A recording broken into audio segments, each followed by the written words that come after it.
এখন একটা কথা জবাব দেন তো দেখি, 60 বছরের কোন বুড়ো মানুষ যদি সামনে পয়লা বৈশাখ আছে নাকি, আপনারা প্রস্তুতি নিছেন তো? ঢাকায় ইলিশের দাম অলরেডি বেড়ে গেছে।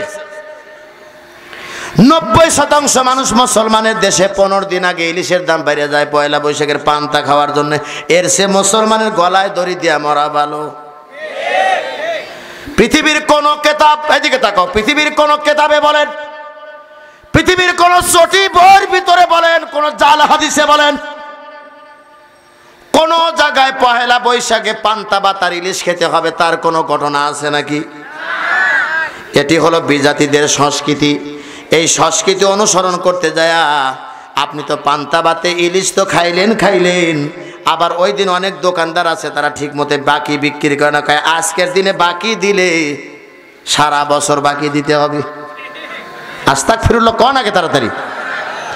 শুধু তাই নয়, আমি নিজে সাক্ষী, ওই পহেলা বৈশাখের দিনে আমাদের উপজেলা শহরের একটা মসজিদে আমি নামাজ পড়ছিলাম, আসর নামাজ। আল্লাহর কোরআন হাতে রেখে বলছি, যদি মিথ্যা বলে থাকি। ইমাম সাহেব নামাজ হয়ে গেল, নামাজের পরে দোয়া করে বলতেছে, জোরে জোরে দোয়া করে বলতেছে, আল্লাহ আজকে পহেলা বৈশাখ, আজকে তুমি আমাদের জন্য এই করলেন সেই করলেন দাও। আমি বললাম, আল্লাহ, যে ইমাম সাহেব পহেলা বৈশাখের ফতুয়া জানে না, ওর পিছে তো ইক্তেদা করাও জায়েজ নাই। জোরে বলেন ঠিক কিনা?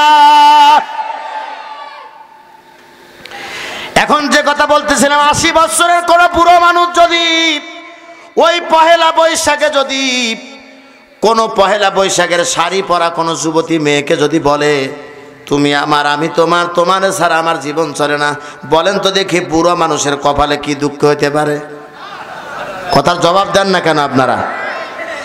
তাহলে আমার প্রশ্ন হলো, এই লোকটাকে পহেলা বৈশাখের দিনে কেউ প্রেম নিবেদনে রাজি হলো না, অথচ ওই লোকটা বুড়ো বয়সে ইবাদত বন্দেগী করতে গেল, যেখানে তার চাকরি হলো না বুড়ো বয়সে, যেখানে তার বিয়ে হলো না, প্রেমে রাজি হলো না, দুনিয়ার কেউ যখন চায় নাই, যৌবনকালে আড্ডা দিয়ে আকাম কুকাম করে বুড়ো বয়সে যদি তুমি দরবেশ সেজে মসজিদে যাও, আল্লাহর এত টাকা পড়ছে যে তোমারে কোলে নিয়ে চুমা দিবে। কথা কন না কে আপনারা? আমার ভাইরা, দুঃখ যন্ত্রণা করার কিছুই নাই। আল্লাহ রাব্বুল আলামিন আমাদেরকে বুঝ দান করেন। জোরে বলেন আমিন।